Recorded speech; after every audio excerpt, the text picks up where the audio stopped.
आप देख रहे हैं मशाल न्यूज, जन जन की आवाज। मैं हूं आफताब इरफान। आज हम पहुंचे हैं जिले के उस आखिरी गांव में जहां 5 साल पहले वर्तमान सांसद देवजीबाई पटेल ने इस गांव को गोद लिया था। तब से गांव वासियों को ये उम्मीद जागी थी कि सांसद के गोद लेने के बाद गांव का विकास होगा, लेकिन पिछले 5 सालों में विकास तो छोड़िए, आज सामुदायिक केंद्र में ये पंचायत भवन चल रहा है। आज तक पंचायत भवन नहीं बना और यहाँ तक कि यहाँ के वासियों ने बोला 1 रुपया भी सांसद कोटे से उनके गांव में नहीं लगा है। और साथ ही वो तो यहाँ तक कहते हैं कि ग्रेवल सड़क पर भी मिट्टी नहीं डाली गई।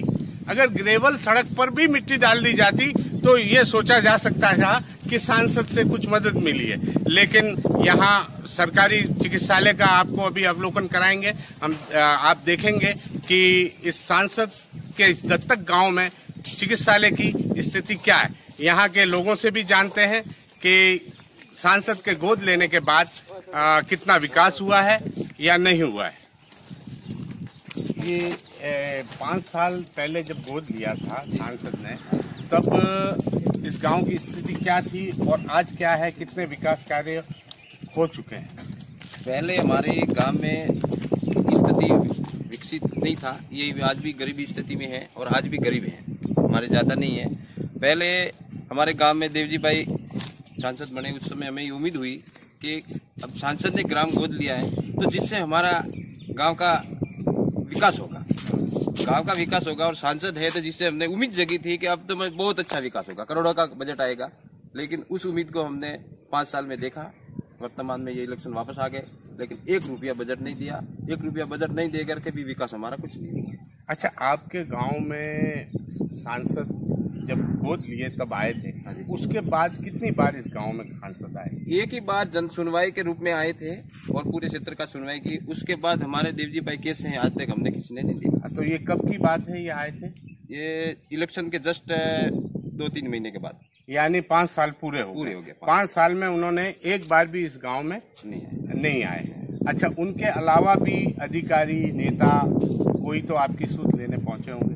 इधर अधिकारी नेता तो इस बैक साइड में आता ही कोई नहीं हमारा। अधिकारी वो विशेष कोई ऐसी काम होता है, आगे से गवर्नमेंट का निर्देश होता है तभी आते हैं, वरना यूं की गांव की आदिवासी क्षेत्र है, मतलब ट्राइबल है, इधर कोई गांव की सुन लेने नहीं आता है हमारे। अच्छा, 5 साल में सड़क हो सकती है या कोई टंकी या पेयजल को लेकर कोई काम तो हुआ होगा?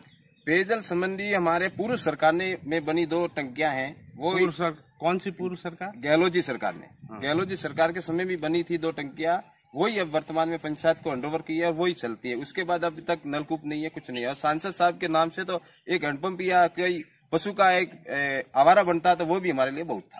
अच्छा, वो नहीं बना। अच्छा, लगभग इस क्षेत्र में लोग हैंडपंप पे निर्भर हैं। तो कितने हैंडपंप हैं? हैंडपंप लगभग हमारे 90-100 लगभग हो गए। तो उसमें चालू स्थिति में कितने हैं? वर्तमान में तो 20-30 हैंडपंप चालू हो गए। पानी का लेवल डीप नीचे जाने से आज तक बंद पड़े हैं, क्या करें। अच्छा, गर्मी के समय अब समय आ रहा है, पानी का स्तर और गिरेगा, ऐसे में फिर आपको किस तरह पेयजल की समस्याओं को जूझना? अब हमारे पूर्व थे, जैसे कि हमारे 2 किलोमीटर दूर और वो लेने जाना वापस वो स्थिति बन गई। अब 2-2 किलोमीटर कहीं दूर जाना, जहाँ है वहाँ पानी है लगभग, लेकिन ढाणियों में अभी तक पानी की स्थिति वो। इस गांव के आसपास बिनानी प्लांट की माइंस है और पूर्व में कहा जाता था कि माइंस का जो रॉयल्टी होती थी 2%, वो उस संबंधित पंचायत को मिलती थी, जिससे पंचायत का विकास होता था। लेकिन सरकार ने अब वो भी पंचायतों से छीनकर जिला परिषद को दे दी गई है, तो वो भी विकास का रास्ता बंद है। चलिए आपको दिखाते हैं यहाँ के चिकित्सालय की स्थिति।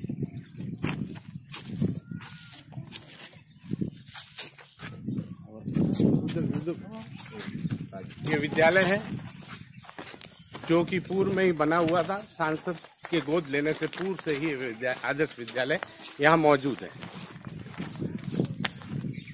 सड़कें भी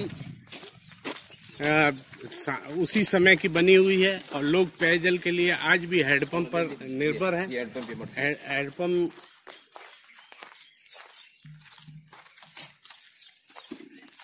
और इनमें भी कई हेडपंप सूख चुके हैं और उनका जल स्तर गिर चुका है। चलिए आपको ले चलते हैं चिकित्सालय की ओर। चबूतरा भी मरम्मत नहीं करवाया।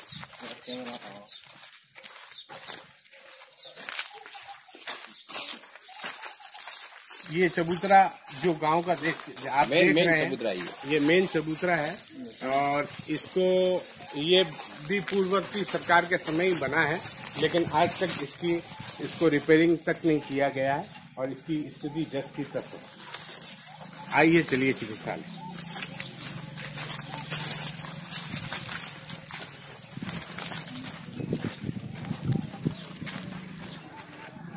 आप देखेंगे इस चिकित्सालय को, यह चिकित्सालय किसी पशु चिकित्सालय से भी बुरी स्थिति में नजर आएगा।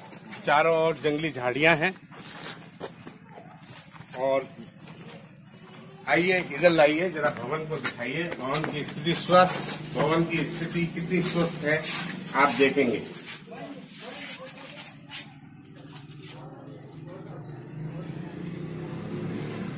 और हमेशा बंद ही बंद पड़ता है।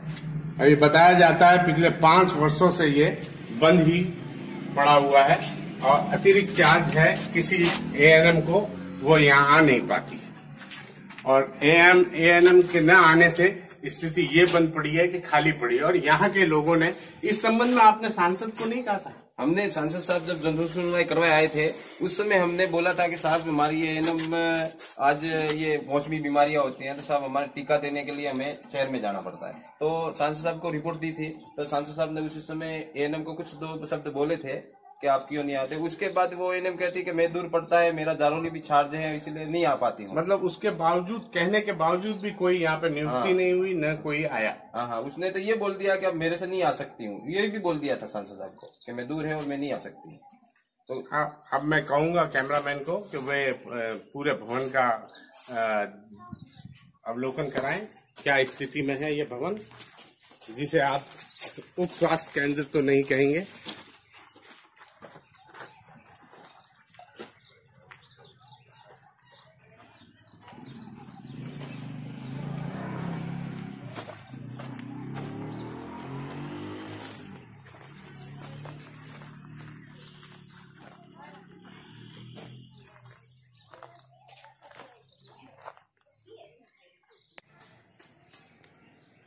सांसद के गोद लिए इस गांव में जहां सरकारी भवन सूने पड़े हैं, वहीं हमने जानना चाहा कि पटवारी की इस गांव में क्या स्थिति, पटवार भवन है या पटवारी है या नहीं। आइए जानते हैं गांव के लोगों से। आपके यहाँ पटवार भवन है, पटवारी आता है, पटवारी कभी देखा है? पटवारी भी नहीं आता और भवन भी नहीं है और पटवारी यहाँ पर आता भी नहीं। अच्छा, सांसद ने जब ये गोद लिया 5 साल पहले, तब से लेके आज तक में तुम्हारे ध्यान में कोई ऐसी चीज, ऐसा कोई विकास या ऐसा कोई फंड आया है सांसद की तरफ से? सांसद की तरफ से कोई पैसा आया, कोई भवन बना? कुछ पैसे नहीं आए रहे। गोद लेने के बाद में कुछ पैसे भी नहीं आए गया है और ये चिकित्सालय बहुत तरह से यहाँ पर कोई सुविधा नहीं हुई। हैंडपंप है वो भी सूखे पड़े हैं। अच्छा, पशुओं के पानी के लिए क्या व्यवस्था? पशु के पानी के लिए तो कुछ पानी नहीं, वो कुएं से बिल खींच कर निकालते हैं और उससे पशुओं को पिलाते हैं। उससे पशुओं को पिलाते हैं। अब ये स्थिति आपने देखी सांसद के दत्तक गांव में, स्थिति ये है। अब आप अंदाजा लगाएं कि 5 सालों में जब गोद लिए गांव की ये स्थिति है, तो उससे आगे आप खुद समझदार हैं। हमारी पिछले 5 सालों से सत्ता में जो सरकार है, उसका दावा है कि गायों को बढ़ावा देने के लिए, गायों की अपने चिकित्सा के लिए, उनके खाने पीने की व्यवस्था के लिए सरकार योजनाएं लाएगी। लेकिन इस गांव में, जो कि सांसद का गोद लिया गांव है, वहां की स्थिति देखें तो पशुओं के बारे में स्थिति ये है कि 3 गांव में मिला के एकमात्र ये उड़ू है जो पंचायत की ओर से बनाया गया है और जो पशुओं के लिए एक सहारा है। इसके अलावा निजी स्तर पर लोगों के पास लोगों ने अपनी व्यवस्था की है, लेकिन सरकारी स्तर पर एकमात्र ये उड़ू है जो गायों और अन्य पशुओं के पानी पीने का काम करती है।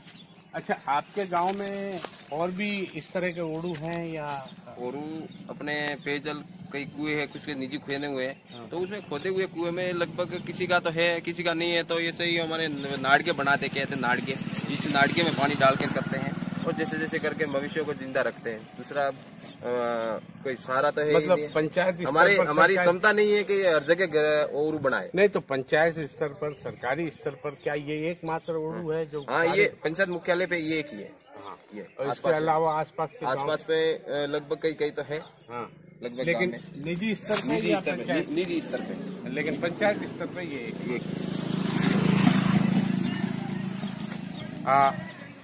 इंसानों की बात करें चाहे जानवरों की, हर ओर से ये सांसद के गांव, गोद लिए गांव में स्थिति बद से बदतर नजर आती है। न विकास के नाम पर कुछ मिला है और सिर्फ यहाँ के लोगों का कहना है कि सड़क बनाना तो दूर, कच्ची सड़क को भी मट्टी डालकर रिपेयर कर दिया गया होता तो एक बार लगता कि हमारे गांव को सांसद ने गोद लिया है। हम आपको दिखाते हैं सांसद के गोद लिए हुए गांव ठंडी बेरी में क्या स्थिति है प्रधानमंत्री आवास योजना की। देखिए, प्रधानमंत्री आवास बना हुआ है और इस संबंध में जब हमने ग्रामीणों से बात की तो उनका कहना था कि लगभग 700 आवास पूर्व में 2011 में हुए थे, लेकिन उसे कम करके 450 कर दिया गया और अभी मात्र 200 आवास तैयार हैं, लेकिन कई लोग आज भी झोपड़े में रहने को मजबूर हैं। यहाँ आवास का क्या रहा? आपके प्रधानमंत्री आवास योजना में कितने नाम आए थे और अब कितने बन चुके हैं और कितने अभी बाकी है? पहले हमारे आवास लगभग ग्राम सभा हुई थी, उसमें 700 के करीबन थे और उस समय हमने उम्मीद जगी थी कि हमारे पूरे सांसद जी साहब के ग्राम हैं, इसलिए हमारा पूरा लगभग गांव, अब इस लिस्ट को देखते हुए हमारा पूरा गांव आवासीय मतलब वंचित कोई नहीं रहेगा। उसको देखते हुए बाद में इन्होंने ग्राम सभा आयोजित की और ग्राम सभा में हमारे कब की बात है ये? मतलब पहली बार 700 हुआ, ये सन कौन सा था? हाँ, सन 2011 के सर्वे के अनुसार। हाँ, हमारी 2011 सर्वे के अनुसार हुई थी जो आर्थिक गणना, उसमें हमारे लगभग 700 750 के लगभग मकाम थे और वो बदल करके आज हमारे 450 लगभग लाके खड़े कर दिया। ये 400 जब आपके दूसरी बार हुआ तो ये ग्राम सभा हुई, ये कब की बात है? ये अपने आवास 2014 के लगभग हुआ है, 14 के ऐसा हुआ था।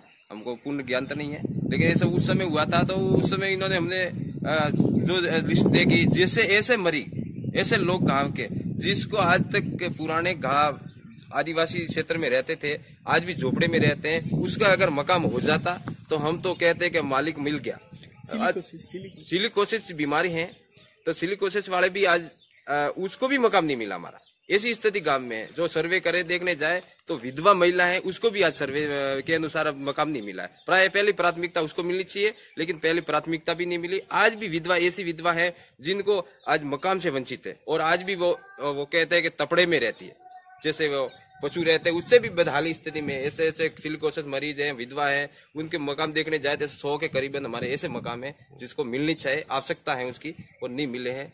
तो हम उम्मीद करते थे, लेकिन उम्मीदों पे हमारा पानी फिर गया। आपने देखा सांसद के दत्तक गांव की स्थिति को और वहां के निवासियों की बात भी सुनी। अब फैसला आपको करना है कि कितना विकास हुआ है और कितने वादे ही मात्र हुए।